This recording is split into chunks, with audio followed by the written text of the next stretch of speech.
네, 테플란 두 번째 시간 갖도록 하겠습니다. 오늘도 첫 번째 시간에 이어서 조동근 교수님 함께 하셨습니다. 교수님 안녕하세요. 안녕하세요. 두 번째 시간이네요. 첫 번째는 좀 얼떨떨했는데 지금도 마찬가지예요.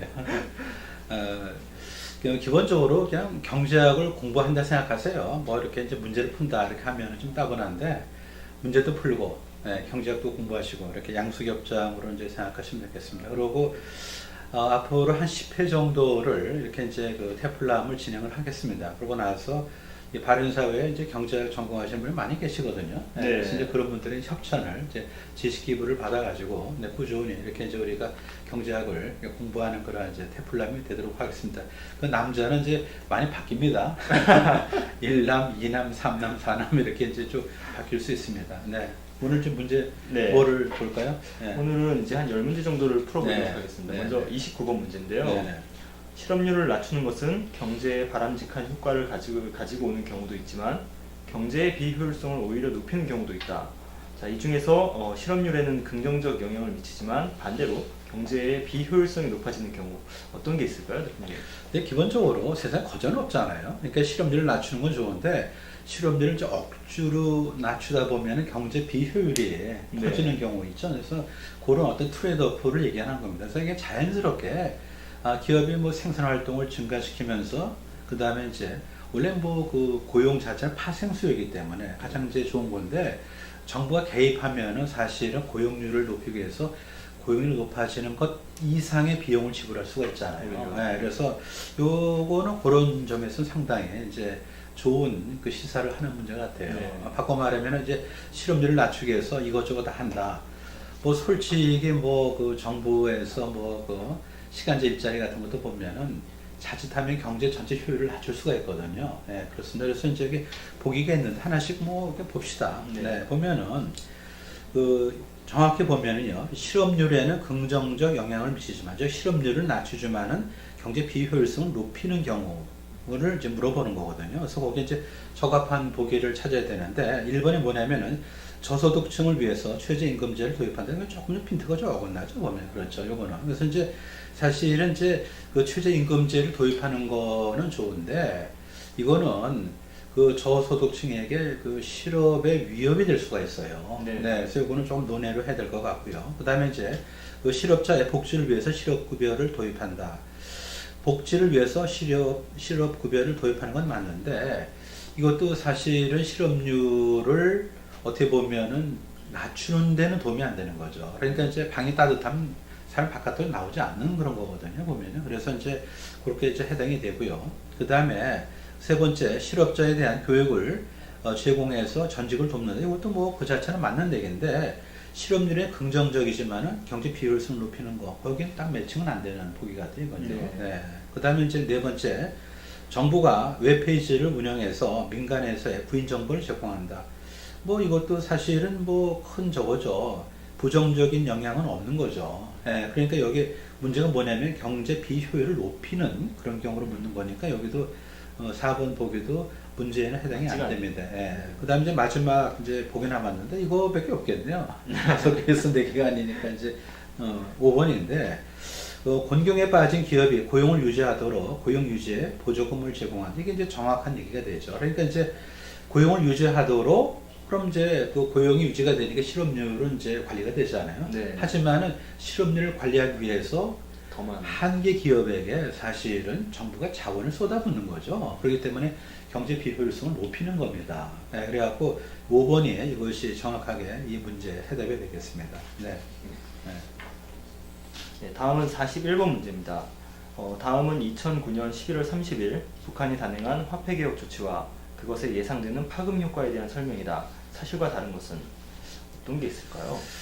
그 북한이 화폐 개혁을 했는데 이게 보면은 어떻게 보면은 그 좀 그 경제를 정상화하는 게 아니고요, 정치적인 목적이 분명히 있잖아요. 네. 그래서 화폐 개혁을 하면 얘네는 화폐를 못 쓰는 거죠. 그래갖고 이제 그 뭐 시장을 통해서 벌어들인 뭐 그런 소득 같은 걸 인정하지 않는 그런 이제 방안의 하나로서 화폐 개혁을 한 거기 때문에 좀 고약한 거죠. 그래갖고 사람들로 하여금 허탈하게 했을 겁니다. 그래서 이제 그거를 우리가 전제로 하고 보기를 하나씩 풀어보도록 하겠습니다. 1번이 뭐냐면은 그 시장의 성장과 개인의 부축적을 억제하기 위한 뭐 그런 방안이다.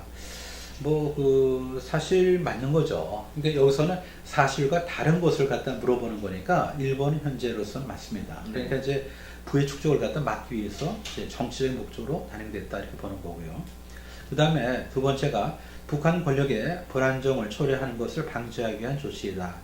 이것도 뭐 보면 부정하기 어려울 것 같아요. 그러니까 북한 권력이 불안정해질 수 있거든요. 만약에 이제 뭐 배급제도라는 게 이제 관의 어떤 이제 그런 이제 그 자원 배분 계획에 따라서 모든 사람들한테 이제 그야말로 이제 관이 이제 민을 통제하는 건데, 만약에 정부나 또는 관에 의존하지 않고, 사실 관이라고 하기는 우리 기준은 관인데 네. 그렇죠? 국가에 대해서 의존하지 않고 자기 어떤 그 생업을 해결할 수 있으면은 굉장히 체제의 문제가 되는 거죠. 네, 그래서 이것도 보면은 사실에 부합되는 겁니다. 즉 맞습니다. 네. 그 세 번째, 그 주민들의 시장 거래를 위축시키고 부의 축적 동기를 약화시킬 것이다. 이건 뭐 당연한 거죠. 원래 이런 목적으로 그렇게 한 거죠. 네. 그다음 네 번째, 다소 혼란은 있겠지만은 북한 체제의 장기적 안정에 도움이 될 것이다. 이거는 아니죠. 정상적인 화폐 계획은 아닌 것 같고요. 좀 전에 말씀드린 대로. 그리고 다소 혼란은 아니고 상당히 혼란이 있습니다. 그리고 이것 때문에 우리가 이제 사후적으로 다 평가를 하는 거지만, 이제 북한이 이것 때문에 훨씬 더 정치적인 어떤 불안정이 더 커졌죠. 네. 그래서 사실과 다른 것으로 해당되는 복입니다.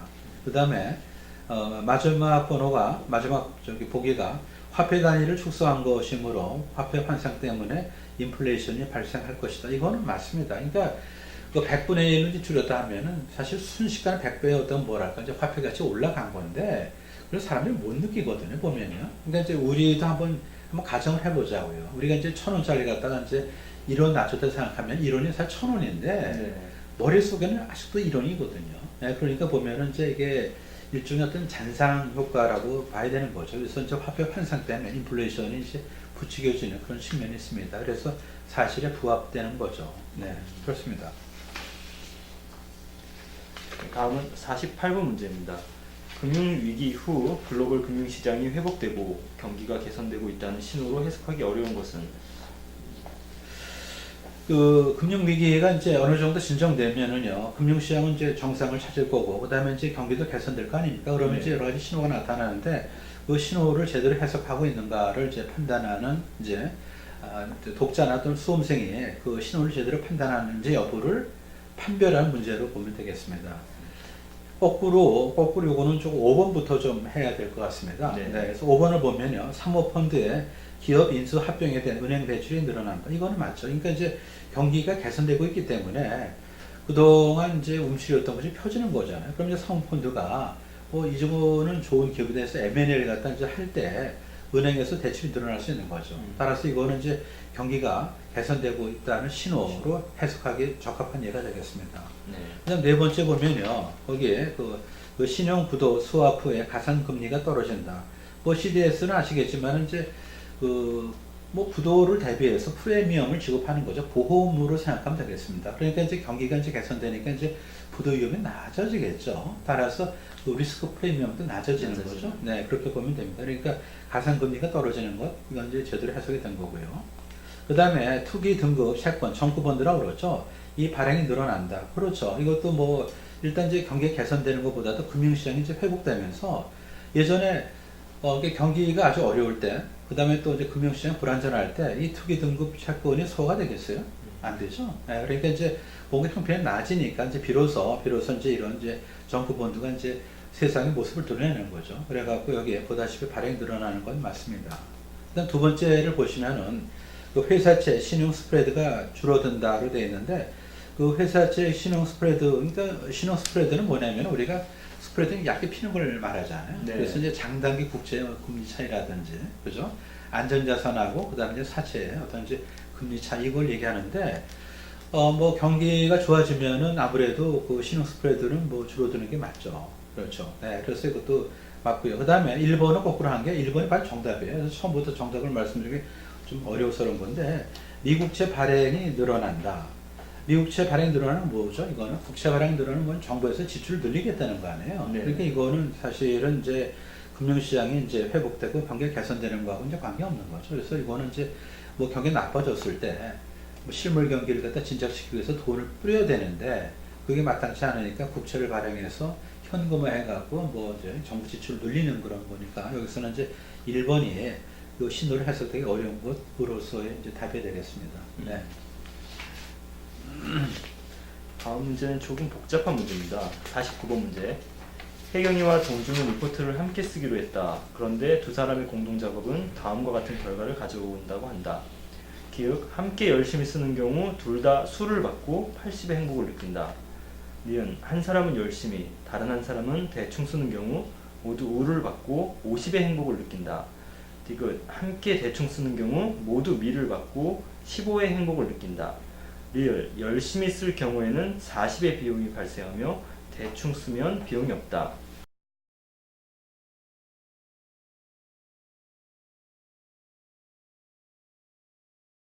자, 이를 토대로 네, 이걸 우리가 이제 그 선택한 이유는요, 뭐 기본적으로 이제 뭐 프리스는 딜레마라고 그러죠 보면. 네. 그래서 서로 협조를 하면은 다 좋은 결과예요. 그런데 협조할 때 우리가 뭘 조심해야 되냐면 혹시 상대가 나를 배반한다 하면은 배반한 그 상대는 굉장히 어떤 뭐죠? 반사 이익을 누리고 네. 당한 사람은 그냥 상대를 위해서 그냥 애만 쓴 거죠. 그래가지고 이제 그것이 우려가 되기 때문에 상대가 나를 배반하기 전에 내가 상대를 먼저 배반한 것이 우월 전략이 되는 거죠. 똑같은 생각을 하는 거예요. 네. 둘 다. 그러니까 당연히 뭐죠? 이거는 협조가 이루어지지 않는 겁니다. 그래서 이제 용의자의 딜레마 상황에서 서로 자기 이익을 찾다 보니까 공멸하는 그런 게 되는 겁니다. 그래서 이제 그 케이스를 그대로 우리가 이제 가져오는 건데 여기 보면은 재밌는 거는 이제 열심히 하면은 이제 수가 돼서 좋은 행복이 있는데 열심히 하려면 비용이 들어가는 거잖아요. 네. 그러니까 이제 80이라는 어떤 행복이 있는데 열심히 하는 어떤 비용이 있어요. 그거를 빼야 되는 거죠. 그러니까 이제 80이라는 리턴을 받는데 열심히 하기 위해서 40을 비용을 지불해야 되니까 비용을 뺀 나머지 순 어떤 그 편익이랄까 또는 이제 그 네트 리턴 같은 거는 40으로 줄어드는 거죠. 그러니까 이게 서로 열심히 하더라도 80이 아니라 40밖에 안 되는 겁니다. 그런데 이제 뭐 하냐? 아까 우리가 그 좀 전에 봤지만 이제 상대를 내가 배반하는 경우 이렇게 되는 거죠. 그러니까 나는 이제 대충 하고 상대 열심히 해주는 거를 바라는 거죠. 그러면 상대가 열심히 했기 때문에 최악은 면하는 거예요. 네. 그러니까 우는 받아 우는. 그러니까 서로 최선을 다하면 수수가 되는데 나는 놀았지만 상대가 열심히 해서 우는데 우는 되는데 나는 아무것도 안 했잖아요. 따라서 우에서 오는 편익은 많지 않지만은 아무것도 안 했기 때문에 비용이 제로예요. 그리고 상대는 뭐냐면 우를 받아서 사실 큰 보상은 아닌데 열심히 했기 때문에 40이라는 비용을 지불했잖아요. 그러니까 이제 비용을 지불한 거를 갖다가 감안하면 상대편한테는 거의 돌아가는 게 없고 나는 우를 받았지만 아무것도 뭐죠? 아무것도 하지 않아서 상당한 정도의 어떤 이제 편익이 되는 거죠. 그러면은 이것이 서로에게 우월 전략이 되는 거죠. 그리고 이제 아무것도 안 하면 이제 미가 되는 거니까 그거는 이제 비용도 없지만 아무것도 없으니까 사실 기초적인 어떤 이제 그 디폴트에 해당된 그런 편익밖에 없는 거니까 이거는 이제 고려사항이 안 되고 그래서 이 문제에서 뭐냐면 이제 그 상대가 이제 열심히 했을 때 그 편익을 내가 갖는데 그걸 내가 비용을 들이지 않고 거저 얻는다. 라는 프리라이드가 되는 거죠. 네. 네, 그래서 여기 뭐 비용이라는 어떤 변수가 들어온다 하더라도 프리라이드가 서로 우월 전략이 된다는 것만큼은 이거는 변치 않아요. 네, 그래서 이제 이 문제를 선택했는데 여기 이제 뭐 보시면은 아마 이제 그 이 자체를 좀 뭐 이렇게 바로 이렇게 그 숫자를 그 말씀드리면 그런데 지금 말씀드린 대로 상대편이 최선을 다하는 거를 나는 이렇게 즐기고 난 아무것도 하지 않은 거로 해서 우에서 오는 편익을 그대로 누린다. 그 상대는 죽을 똥싼 뭐죠? 노력을 했으니까 우에서 오는 편익 중에서 비용을 빼면 아무것도 안 남는 거죠. 네. 그러니까 그것이 서로에게 우월 전략이 돼갖고 둘 다 아무것도 안 한다. 이렇게 정리가 되겠습니다. 네. 그렇게 보시면 되고요. 네. 다음은 71번 문제를 저희가 좀 보겠습니다. 다른 여건이 동일하다면 원화 가치 하락을 유발할 가능성이 낮은 것은? 우리가 이제 그 국제금융 또 환율적으로 조금 이게 어려워요. 네. 네, 그 거꾸로 우리가 숫자를 봐야 되거든요. 그러니까 이제 뭐 환율이 올라간다는 거는 이제 그 달러를 이제 가지고 원화를 사는 그게 이제 환율이 되잖아요. 그러니까 엄밀히 보면은 이제 자국화로 표시한 상대편 통화의 가치가 환율이 되잖아요. 그렇죠. 그러니까 여기 문제가 뭐냐면은 이제 원화 가치 하락을 유발하는 이렇게 되는 거예요. 그러니까 원화 가치 하락은 뭘 얘기하는 거죠? 그러니까 1달러당 1,100원에서 1,200원 되고 1,400원 되고 그죠? 이렇게 돼 갖고 1달러로 보다 많은 거예요, 지금. 예? 원화를 사는 상황을 얘기하는 겁니다. 그러니까 네. 이건 뭐냐면 한마디로 달러가 부족한 거예요. 달러가 부족하면 원화 가치가 내려가잖아요. 그렇죠?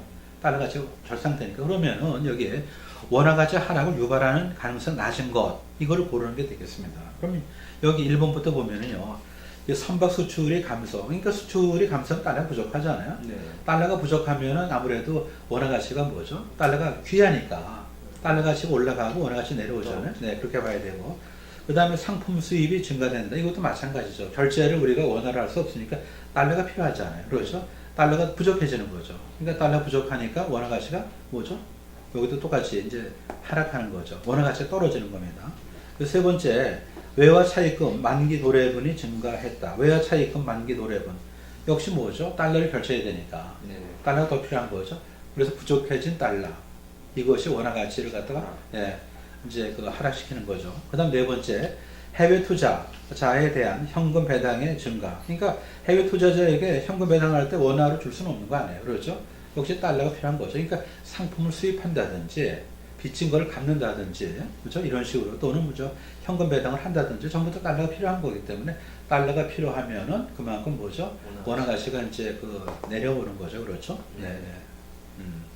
그 다음에 다섯 번째가 이것도 뭐 이제 1, 2, 3, 4가 이제 뭐 제대로 이제 됐으니까 5번이 정답일 수밖에 없는 건데 그 해외 전환사채 만기분 그 주식 전환이 증가됐다. 이거는 뭐 관계가 없는 거죠. 뭐 아시겠지만 이제 그 전환사채는 이제 뭐 기본적으로 사실 사채예요. 사채인데 이거를 이제 필요하면 뭐죠? 주식으로 바꿔주는 거죠. 네, 이걸 갖다 이제 주식으로 이제 바꿔주면은 이제 그 빚이 이제 영원한 빚으로 되는 거죠.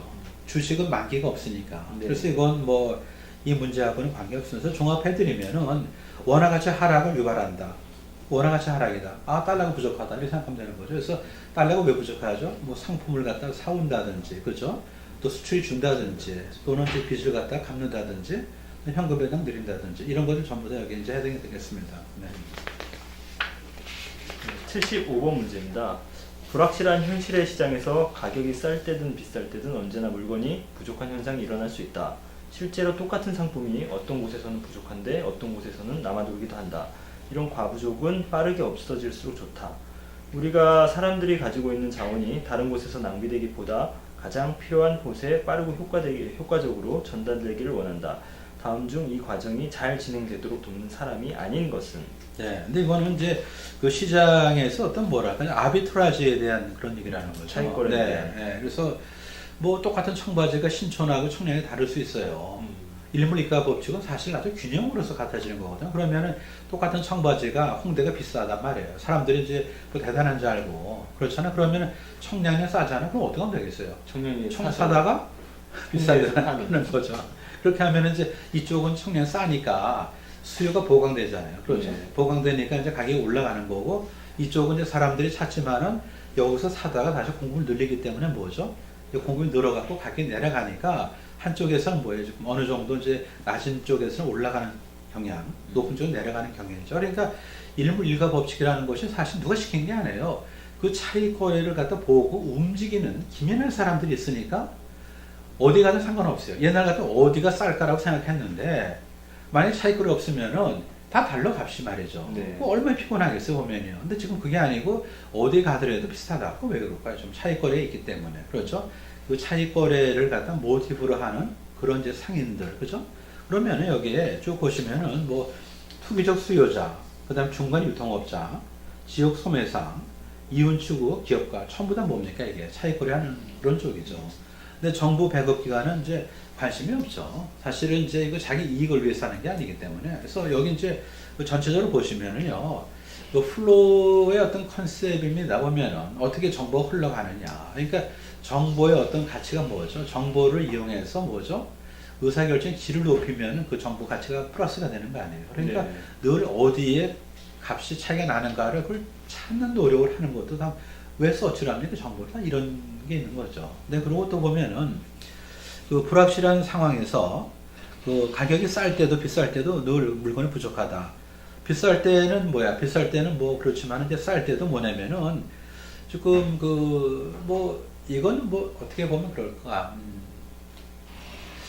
예상은 상당히 이제 그 변화무쌍하잖아요. 보면 그러니까 앞으로 더 싸질 것 같다 하면은 지금 싸더라도 말이죠. 사람이 안 삽니다. 지금 말이죠. 그렇죠? 네. 안 사면은 이제 공급하는 쪽에서도 안 만들죠. 그러다 보면 사람들이 수요를 줄인 것보다 공급을 더 줄이면은 물건 자체가 희귀해질 수 있는 거죠. 그러니까 여러 가지 이제 이 상황이 있으니까 네, 그거를 좀 감안하시면 되겠습니다. 네. 네, 오늘 마지막 문제입니다. 77번. 다음의 보기들은 최근 경제 이슈들을 설명하고 있다. 그것에 해당하는 용어의 연결이 적절하지 않은 것을 고르시오. 용어 설명 문제인데요. 네, 용어 설명이니까 뭐 그냥 1번부터 하나씩 보고 이렇게 이제 짚어갑시다. 용어니까 뭐 단편적인 지식 같지만 그래도 이게 보기 자체가 좀 잘 꾸며져 있는 것 같아요.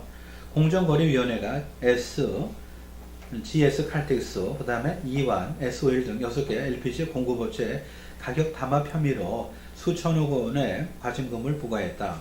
그러나 담합 사실을 먼저 신고한 LPG 공급업체는 각각 전년 또는 50%씩 과징금을 면제받았다.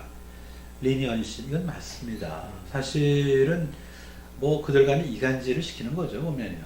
예. 만약에 뭐 이건 다 뭐 쫓기는 건데 담합을 하는 쪽에서 볼 때는 뭐 철옹성이 되기를 원할 거라고요. 그렇죠? 그럼 우리가 굉장히 피해를 보는 거 아니에요? 그러니까 이제 그쪽에서 균열이 생기게끔 하는 거죠. 균열이. 그러니까 이제 만약에 그 들켰을 때 뭡니까? 이제 들켰을 때 내가 먼저 신고하면 내가 감면받는다 하면은 고백할 수가 있죠. 안 들킨 데는 법은 없어요. 그렇잖아요. 그러니까 예, 뭐 끝까지 안 들키면 그렇지만 그게 불가능하니까. 그래서 이제 그 안에 자중질환을 갖다 이제 만들어내는 그런 건데 이것이 불공정하다 그렇게 얘기하면 안 되죠.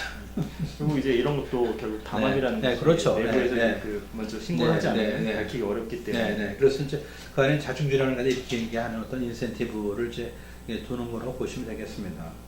그다음에 이제 두 번째. 앞으로 노동조합 전임자에 대한 임금 그 지급이 원칙적으로 금지된다. 이거는 그래야 되겠죠, 보면요. 그렇죠? 네.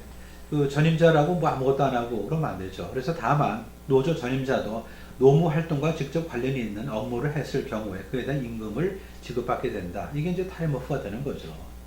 근데 이제 타임오프가 만들어진 이유는 뭐냐면 이제 노조 전임자라고 그러죠. 아무것도 안 하고 노조 일만 하는 사람들한테 급여가 나가야 되는데 조금 좀 과다한 거죠. 네. 우리가 생각할 때 이제 어떤 면에서 3명이 충분할 것 같은데 뭐 10명씩이나 이렇게 노조를 한다면 이게 되겠습니까? 그러니까 이제 어느 정도 이제 노조 일을 하는 거를 양을 잘 형량을 해가지고 형량을 해갖고 그 정도만큼 일을 대체해 주는 거죠. 그렇죠. 따라서 이제 노조 전임자, 그래서 노조 일만 전임으로 한다 하면은 일을 안 하더라도 이제 그 급여를 줘야 되는 거니까 이것이 이제 타임 오프가 되는 거죠. 그러니까 내가 하는 일 중에서 노조 일만큼 이건 내 근로 시간에서 빼줘야 되는 거죠. 그렇죠? 네, 그렇게 보시면 되겠고요.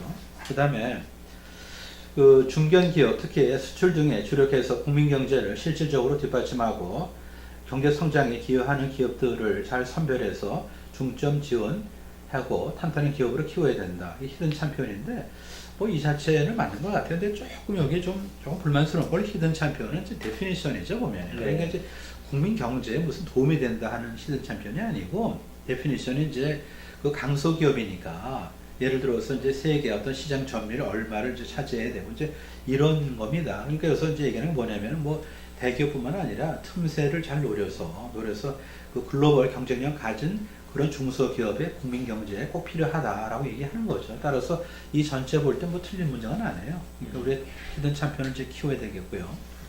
그 다음에 이제 다섯 번째는 먼저 하겠습니다. 여기 보시면은 블룸버그 통신은 2009년도 12월 5일 글로벌 이상 기후에 투기 세력까지 가세 식량 가격이 신년도에도 급등할 것이라고 보도했다. 에그플레이션. 이건 맞습니다. 근데 이제 이상 기후가 예측된다 뭐죠?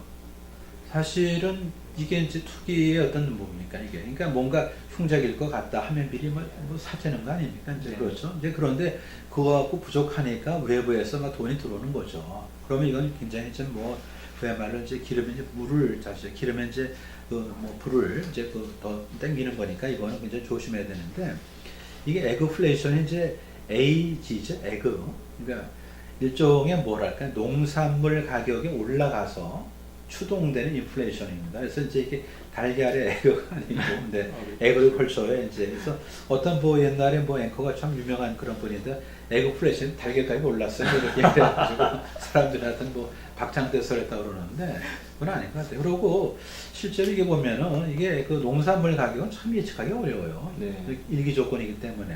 네, 그래서 요거는 보면은 이제 선물 거래가 많이 좋아지면 좋을 것 같아요. 미리미리. 그리고 이제 요새 그래도 옛날보다 좀 나아진 게 이제 글로벌 간의 어떤 뭐죠 이렇게 소통이, 그러니까 이제 이동도 있고. 이동이 이제 국제 거래 많아지니까 이제 부족한 거를 이제 해외에서 이제 받아들일 수 있는 거고요. 그럼 네 번째가 틀린 게 뭐냐면은 아프리카 원주민, 토착민의 생활 수준을 향상시킬 국제적인 지원 프로그램이 필요한데 재원이 없다, 재원이. 따라서 재원을 마련하기 위해서 수출입, 물동량과 일정 규모 이상의 신규 투자에 저개발국 지원 세금을 부과하는 방안이 유력하다. 토빈세. 이거는 아니죠. 예, 토빈세는 국경을 넘나드는 자본 이동에 대해서 세금을 매기는 건 맞지만은 뭐 저개발국에 무슨 뭐 그죠? 뭐 국제적인 지원 프로그램을 위해서 하는 건 아니고요. 그러니까 이제 그만큼 이제 일종의 뭐랄까 그 아주 그 변동성이 심하잖아요. 환율 그죠? 네. 그건 뭐냐면은 이제 조금 뭐 올라갈 것 같으면 미리 선점하려고 그러고 내려갈 것 같으면 뭐 미리 도망 나가고 이렇게 돼서 이제 이렇게 되는 건데 국제 이동하는 그런 어떤 이제 자본에 대해서 세금을 매긴 뭐냐면은 이제 일종의 뭐죠? 톱니에다가 모래를 뿌리는 거예요. 그러니까 속도를 이제 좀 그렇죠, 줄여주는. 그렇죠. 그러니까 이제 바퀴에다가 모래를 뿌려서 기름이 아니야. 모래를 뿌려갖고 회전 속도를 좀 줄여갖고 변동성을 줄이는 거. 그러니까 이제 토빈이 착안해서 토빈세인데 우리나라도 토빈세 비싼 게 있어요. 그러니까 거시경제 무슨 안전 부담금이라는 게 있어요. 네. 비싼. 그래갖고 이제 국경을 넘나드는. 그러니까 이제 우리 상업은행에 해외에서 돈을 빌려올 때 그때 이제 아마 서차지가 들어갈 겁니다. 그렇게 이해하시면 되겠어요. 네. 네, 오늘 여기까지 교수님과 함께 두 번째 시간을 가졌습니다. 다음 시간에 다시 뵙도록 하겠습니다. 감사합니다.